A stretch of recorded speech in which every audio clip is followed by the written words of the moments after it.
आज की हमारी जो फर्स्ट क्लास है, it is based on revision of our programming concepts.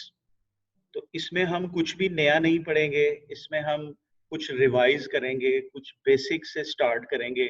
और मुझे पता है कि आप लोगों को ये सारा कुछ आता भी है, लेकिन इवन देन हम फिर भी इसको बिल्कुल स्क्रैच से स्टार्ट करते हैं, ताकि ड्यूरिंग द लास्ट 6 मंथ्स, क्योंकि आपने सेकंड टर्म में भी कंप्यूटर नहीं पढ़ा था, तो जो चीज़ें बिल्कुल फेड हो गई होंगी उनको ज़रा दोबारा रिकॉल कर लेते हैं।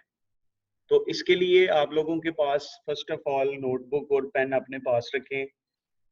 और उसके बाद भी अगर कोई लेट ज्वाइन करता है, तो उसके लिए भी ये ऑप्शन है कि आपको बाद में इसका यूट्यूब का लिंक जो है वो भी मिल जाएगा। तो इसको स्टार्ट करने के लिए ये हम यहाँ से स्टार्ट लेते हैं कि programming skills from the paper two.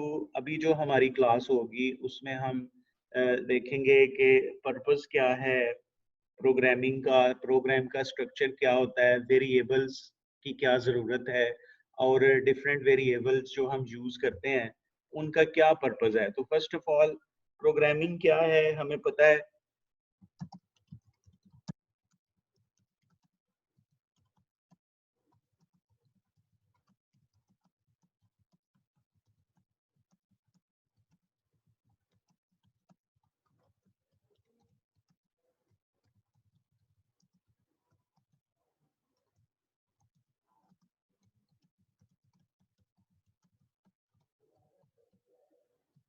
अच्छा जी, ये है इसकी definition. A program is used to convey our instructions to the computer, so it follows them repeatedly without involving us and generate the results। अगर हम अपनी पुरानी क्लास की details में चले जाएं तो आपको एक एग्जांपल बताई थी कि अगर मैं अपनी क्लास के बच्चों को टेबल्स पढ़ाने हैं मैथ्स के, तो बजाय इसके कि मैं बार बार एक वर्ड का पेज ओपन करके वहां पे टेबल्स जो हैं उनको खुद से लिखूंगा, मैं एक ऐसा सॉफ्टवेयर बना लेता हूँ जो ऑटोमेटिकली कैलकुलेट करे टेबल्स को।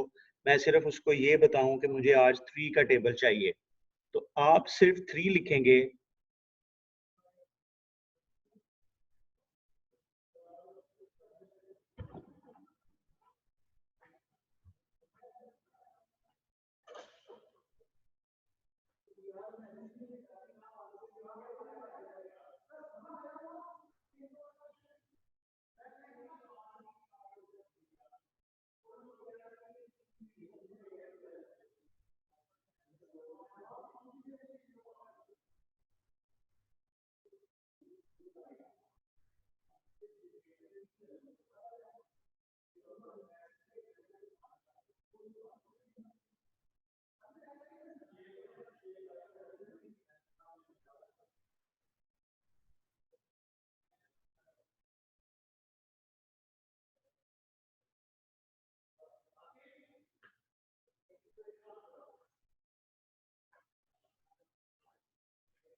हेलो।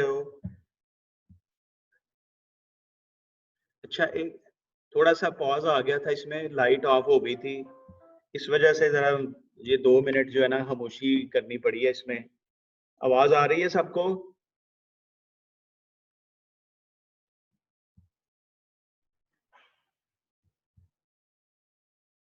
हेलो।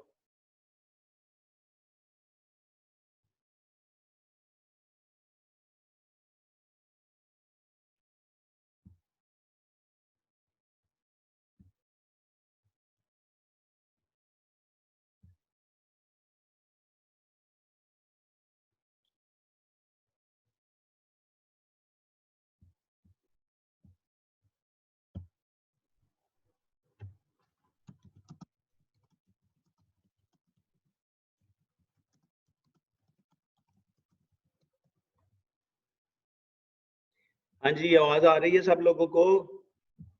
ठीक है, कंफर्म कर दिया ये आयान ने।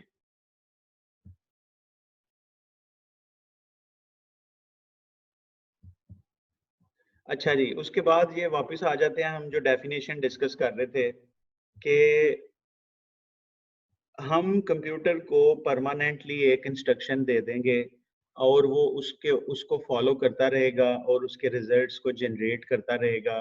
That is the basic purpose of programming. आप एक दफा उसको बता देंगे अपनी कोडिंग लिख के और वो उस कोडिंग को फॉलो करता रहेगा। अब उससे आगे चलते हैं। What is the structure of a VBs program? हमने वीबी में काम किया हुआ है, हम उसको दोबारा कॉल करते हैं। एक प्रोग्राम का जो स्ट्रक्चर होता है, अगर हम उसको थ्योरेटिकली डिस्कस करें तो सबसे पहले उसमें इनपुट्स आते हैं, उसके बाद वो क्या करता है, वो उनकी प्रोसेसिंग करता है और फाइनली जो है वो उनके आउटपुट जनरेट करके तो हमें शो कर देता है। So basically there are always three parts of a program, and these parts are in the order of input, processing and output. और उसमें ये भी हो सकता है कि एक इनपुट प्रोसेस और आउटपुट खत्म हो तो उसी प्रोग्राम के अंदर जो है वो सेकंड इनपुट, सेकंड प्रोसेसिंग और सेकंड आउटपुट स्टार्ट हो जाए और ये एक्टिविटी जो है ये इसी तरह से चलती रहे। नेक्स्ट उसके बाद अब हम फर्स्ट प्रोग्राम बनाते हैं। We have the first program in VB. और वो किस तरह से आता है आप लोगों को बड़ी अच्छी तरह से पता है कि मेन पोर्शन हम एक जनरेट करते हैं जिसकी जो एंड मेन है वो ऑटोमेटिकली वहां पे खुद से इंसर्ट हो जाती है। और द स्मॉलेस्ट प्रोग्राम इस तरह से हो सकता है, कंसोल डॉट राइट लाइन, और इसके अंदर इन्वर्टेड कॉमास में जो आप लिखेंगे जब हम इस प्रोग्राम को रन करेंगे। आज हम क्योंकि सिर्फ बेसिक्स को पढ़ रहे हैं इसलिए हम प्रैक्टिकल वीबी में अभी नहीं जाएंगे। और सेकंड लाइन जो है वो हमारी हमेशा से होती है कंसोल डॉट रीड की। अब इसमें क्या है, this is a 4 lines programme.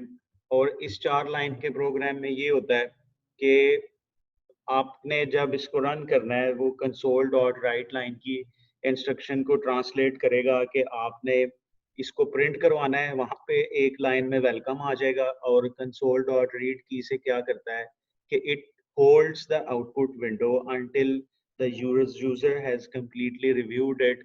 जब आप कोई की प्रेस करेंगे तो कंसोल डॉट रीड की का इफेक्ट ये होगा कि वो फिर विंडो को क्लोज कर देगा जो रिजल्ट वाली विंडो है। ठीक है, ये बिल्कुल इसका एक स्टार्ट है जो आपको बताया है। अब हम आते हैं जो हमने जरा फर्दर डिटेल में डिस्कस करना है और वो है वेरिएबल्स। वेरिएबल्स में क्या होता है, what is the purpose of a variable?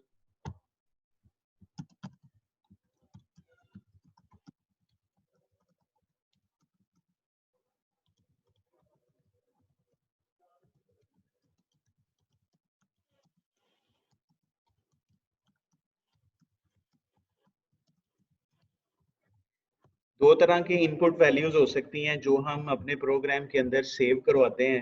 वो वैल्यू या तो नंबर्स में होगी और या वो वैल्यू जो है वो टेक्स्ट की फॉर्म में होगी। और ये इन दोनों का डिफरेंस क्या है? अगर आपने न्यूमेरिक वैल्यू को सेव करना है तो उसके लिए आपको नंबर्स का इनपुट देना है। And there are three different types of numeric variables. अभी हम इससे आगे चल के उनको लिस्ट डाउन करते हैं कि वो न्यूमेरिक वेरिएबल्स कौन से वाले हैं। और उसके बाद अगर आपने करेक्टर्स का इनपुट देना है तो उसके लिए जो है वो भी एक डाटा टाइप है जिसको भी हम मेंशन करेंगे। तो वन बाय वन इनमें हम इनकी डिटेल्स में आ जाते हैं। इसमें आ जाएगा टाइप्स ऑफ वेरिएबल्स। और इसमें जो सबसे पहले हम वेरिएबल यूज करते हैं that is called as integer. Number 2 पे जो दूसरा वेरिएबल होता है that is known as boolean. और तीसरा जो वेरिएबल है इसको हम बोलेंगे डबल। उसके बाद नंबर 4 पे जो वेरिएबल आता है दैट इज कॉल्ड डेट। और लास्ट वेरिएबल जो हम कॉमनली यूज करते हैं that is called as string. इसका मतलब है कि we have 5 variables which we are using in our programming on daily basis। इसके अलावा और भी वेरिएबल्स हैं लेकिन हमारी जो वर्किंग है वो 90% इन वेरिएबल्स के साथ ही ऑपरेट करती है। और इनमें क्या डिफरेंस है? फर्स्ट वन से अगर स्टार्ट करें तो integer is used to hold non-decimal values of up to 5 digits. A value is stored in 4 bytes. कि एक वैल्यू जो है वो 4 बाइट्स में यूज होती है और इसमें आप जब इनपुट करेंगे तो वहां पे आपकी वैल्यूज को ये सेव कर लेगा।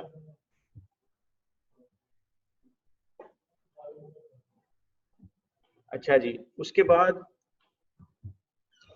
जो दूसरा वेरिएबल है boolean is used to store true or false only. boolean में सिर्फ ट्रू या फॉल्स सेव हो सकता है, इसमें कोई वैल्यू नहीं जाएगी। आप अभी इसकी एक एग्जांपल बनाते हैं तो आप इसमें सिर्फ ट्रू या फॉल्स को सेव करेंगे और इसकी जो स्टोरेज है वो भी कम है। It only takes 1 byte to store our answer. ये सिर्फ 1 बाइट लेगा और हमारे आंसर को सेव कर लेगा। अभी हम पहले इंटीजर की एक एग्जांपल बना लेते हैं यहाँ पे। तो सबसे पहले जो है हम यहाँ पे लिखते हैं, अगर ये मेन आ गया और ये उसकी क्लोजिंग आ गई एंड मेन। अब यहाँ पे हम एक वेरिएबल को डिक्लेयर करेंगे पहले और वो इस तरह से आएगा कि टिम एज एज इंटीजर और उसके बाद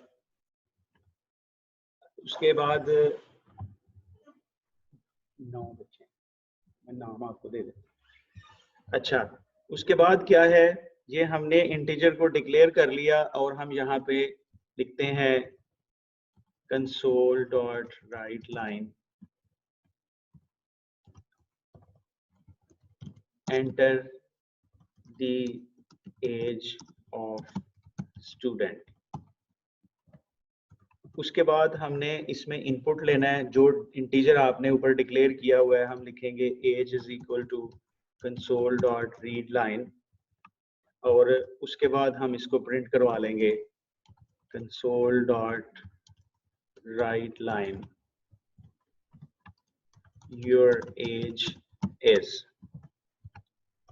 और इसके साथ ये सिंबल लगाएंगे और यहाँ पे हम लिख देंगे एज और last line as you know console dot read की। अच्छा जी, ये हमारा प्रोग्राम अब यहाँ पे कंप्लीट हो गया। इसमें हमने एक्सप्लेन किया है इंटीजर को और यहाँ पे अगर आप देखो पहले हमने इस इंटीजर को डिक्लेयर किया है इस लाइन में। Declaration is the compulsory part of every variable. उसके बाद हमने स्क्रीन पे ये इंस्ट्रक्शन दी है कि प्रिंट करो enter the age of student.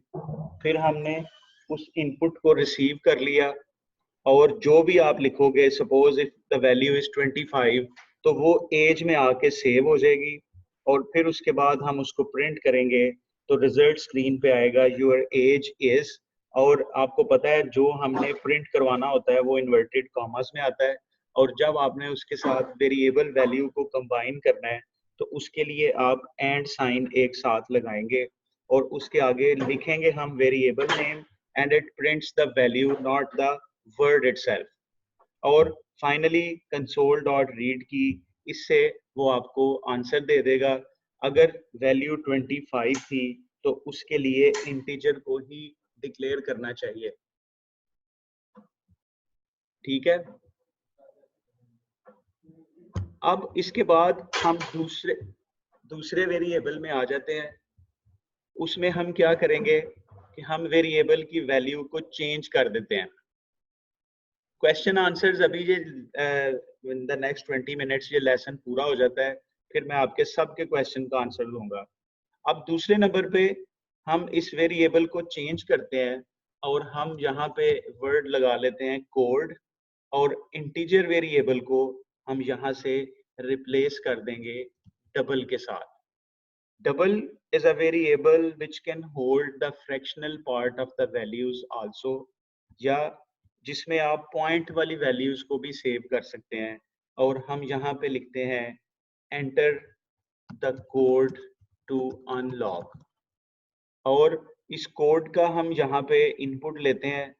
इसको भी चेंज करना पड़ेगा, इधर कोड आ जाएगा और यहाँ पे हम लिखेंगे योर कोड इज, जो आपने उधर इनपुट दिया है वही हमने अभी सिर्फ प्रिंट करवाना है। हम यहाँ पे इफ कंडीशन अभी यूज नहीं कर रहे, वो नेक्स्ट लेसन्स में करेंगे। अभी हम सपोज कर लेते हैं कि आपने यहाँ पे डेसिमल वैल्यू क्या दी थी, लेट्स अस्यूम कि 222.456, ये वैल्यू अगर आप इसमें सेव कराएंगे तो ये सारे 6 नंबर्स सेव हो जाएंगे, डेसिमल भी सेव हो जाएगा। लेकिन अगर हम इससे पहले इंटीजर में थे तो इंटीजर ने सिर्फ 222 सेव करना था, उसने 4.5 को सेव नहीं करना था। तो ये फर्क आ गया इंटीजर का और डबल का। अब उससे मजीद आगे चलते हैं। अब हम नेक्स्ट एग्जांपल लेते हैं यहाँ पे बूलियन की। पहले उसको डिम में जाके उसकी डाटा टाइप चेंज की और यहाँ पे हम लिखते हैं चॉइस, और इधर हम लिखते हैं do you want to log in. यहाँ पे आप इसका इनपुट ले लेंगे और यहाँ पे भी हम इसमें चॉइस ले लेते हैं कंसोल डॉट राइट लाइन, और योर ऑप्शन इज, यहाँ पे भी आप इसको चॉइस कर देंगे। और अब जब ये प्रोग्राम रन होगा ये बोलेगा आपको do you want to log in, और जो आपने इनपुट देना है आप यहाँ पे 10 का इनपुट नहीं दे सकते क्योंकि ये वेरिएबल इंटीजर नहीं है। आप इधर 222.456 का इनपुट भी नहीं दे सकते because it is not double. हाँ, आप यहाँ पे जो है वो ट्रू लिखेंगे या यस लिखेंगे तो वो सेव हो जाएगा, और अगर आप यहाँ पे नो लिखेंगे तो वो सेव हो जाएगा। और उससे अगली लाइन में आके ये आपको शो करेगा कि योर ऑप्शन इज यस अगर आपने यस लिखा था, and your option is no in case कि आपने वहां पे नो लिखा हुआ है। तो boolean can only store the input of yes or no। ये थर्ड डाटा टाइप हो गई। उसके बाद हम सेकंड लास्ट डाटा टाइप पे आते हैं, और सेकंड लास्ट डाटा टाइप जो है वो हम डेट पे आ जाते हैं, और यहाँ पे वही वेरिएबल यूज करते हैं जो कि कॉमन है DOB या डेट ऑफ बर्थ। और इधर आप इसमें लिख लें enter your date of birth, और इधर आके हम ये DOB कर लेते हैं एंड योर DOB इज,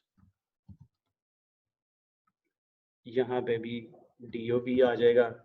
और अब आप इधर कैसा इनपुट देंगे, शायद आपको याद हो कि इसके लिए हमने एक वर्ड यूज किया था DDMM और 4 टाइम्स YYY।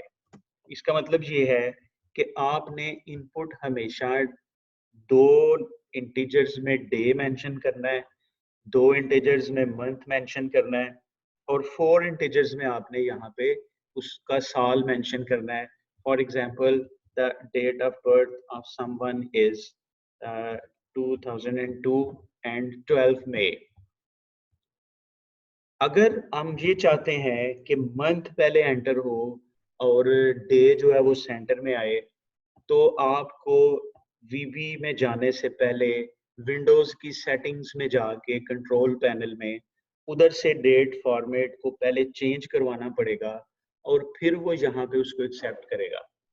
और इसमें डेट के साथ साथ आप अगर कोई और वेरिएबल है, your date and time of arrival आप पूछ रहे हैं, तो आप डेट के साथ आगे जो है इस तरह से टाइम भी मेंशन कर सकते हैं जो नॉर्मली आवर्स और सेकंड्स में होता है, लेकिन ये मिली सेकंड्स भी साथ में ले लेता है। तो आप इसमें जितना डिटेल में चलते जाएंगे, it is one of the largest variables of programming. ये 8 बाइट्स कंज्यूम करता है जब आप इसका एक ऑब्जेक्ट बनाते हैं। जैसे यहाँ पे हमने एक DOB के नाम से ऑब्जेक्ट बनाया हुआ है। तो एक प्रोग्राम के अंदर जहाँ पे भी आपको ज़रूरत पड़े आप वहाँ पे ये डेट का वेरिएबल यूज़ कर सकते हैं। और फिर उसके बाद जो है उससे हम मज़ीद आगे चलते हैं और the most famous variable is still pending and that is called as string. String क्या होता है? हम यहाँ पे इसमें लेंगे address, dim address as string, और यहाँ पे हम इसको चेंज करा देते हैं कि एंटर योर होम एड्रेस। अब होम एड्रेस को सेव करने के लिए हमने ये वेरिएबल बनाया है और इसको आप यहाँ पे भी ले आए, ये एड्रेस आ गया।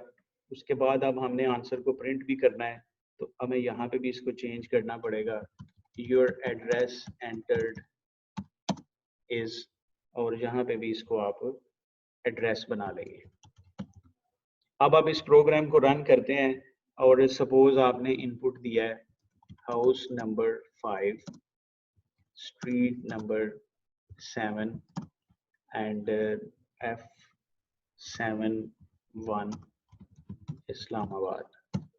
तो जितना भी आप लिखेंगे ये वेरिएबल उतनी सारी कोडिंग को अपने अंदर अकोमोडेट करके सेव करता रहेगा, लेकिन याद हम सिर्फ ये रखेंगे कि जब आप एक करैक्टर लिखते हैं तो ये एक बाइट यूज कर लेता है। जैसे जब आपने H लिखा है तो एक बाइट इस एड्रेस नाम के वेरिएबल ने अब कंज्यूम कर लिया। अब जितने भी आप वर्ड्स लिखते जा रहे हैं उनको, वो जैसे हमने पेपर 1 में एक पढ़ा था लॉसलेस कंप्रेशन, तो उसमें हम कैरेक्टर्स को काउंट करते हैं। इसी तरह यहाँ पे भी जितना आप लिखेंगे वो कैरेक्टर्स को काउंट करके तो उतने साइज का ये वेरिएबल बना लेगा। इस पे कोई लिमिट नहीं है, it can be up to multiple pages. आपने अगर कोई ऐसे लिखना है तो ये पॉसिबल है कि एक स्ट्रिंग बना के उसमें आप 2-2.5 पेजेस की वर्कशीट पे जो भी ऐसे है वो सारे का सारा ही उसमें सेव करा दें। तो it is the by volume it is the largest variable, by functionality it is the largest variable। इसमें आपको ये भी नजर आ रहा है कि ये अल्फाबेट्स कैरेक्टर के साथ साथ नंबर्स को भी स्टोर करवा रहा है, लेकिन इन नंबर्स में सिर्फ ये लिमिटेशन है कि हम यहाँ पे ये हाउस नंबर 5 और स्ट्रीट नंबर 7 को प्लस नहीं करा सकते। अगर आपने मैथमेटिकल ऑपरेशंस परफॉर्म करने हैं उस प्रोग्राम में तो फिर हमें इंटीजर डबल में ही रहना पड़ेगा, और वो भी अगले प्रोग्राम्स में हम जब मैथमेटिकल ऑपरेशंस पे आएंगे तो फिर हम उनमें जो है ना उसको डिस्कस करेंगे। और अभी लास्ट एक प्रोग्राम बनाते हैं जिसमें हम सब वेरिएबल्स को एक एक दफा यूज करेंगे। तो पहली बात ये है, टू सेव द टाइम हम शॉर्ट नेम्स यूज करते हैं, dim a as integer, dim b as double, dim c as boolean, dim d as date and dim e as string। तो सबसे पहली बात यहाँ पे ये नजर आ रही है, you cannot declare different types of variables in one line। Integers की एक डेक्लेरेशन होगी तो अगली लाइन में डबल की सेपरेट होगी। आप ये नहीं लिख सकते dim a as integer and dim b as double and dim c as boolean, that is not the proper way। अब आपने अगर अब मैं यहाँ पे लिख लेता हूँ एक ही लाइन में console dot write line enter all of your values,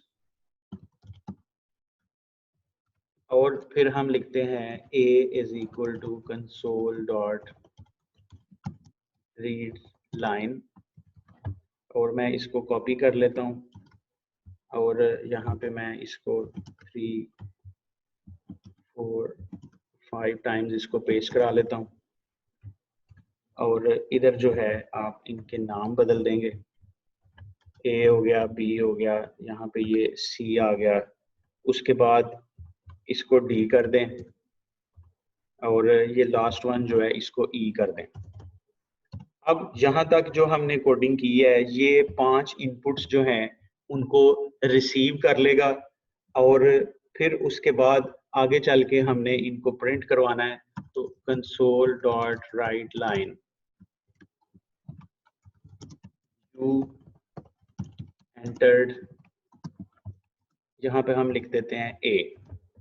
ये एक लाइन में पहली वैल्यू को प्रिंट करवाएगा, मैंने इसको सिलेक्ट करके कॉपी कर लिया, second, third, fourth and fifth, और उसके बाद आप ये वेरिएबल्स की वैल्यू जो है इसको चेंज करा देंगे D एंड E। ये आपका प्रोग्राम यहाँ पे कंप्लीट हो गया। पहले आपने डिक्लेयर किया है, उसके इसमें भी हमने प्रोसेसिंग कोई नहीं की क्योंकि अभी ये बेसिक हम इसको अंडरस्टैंड कर रहे हैं।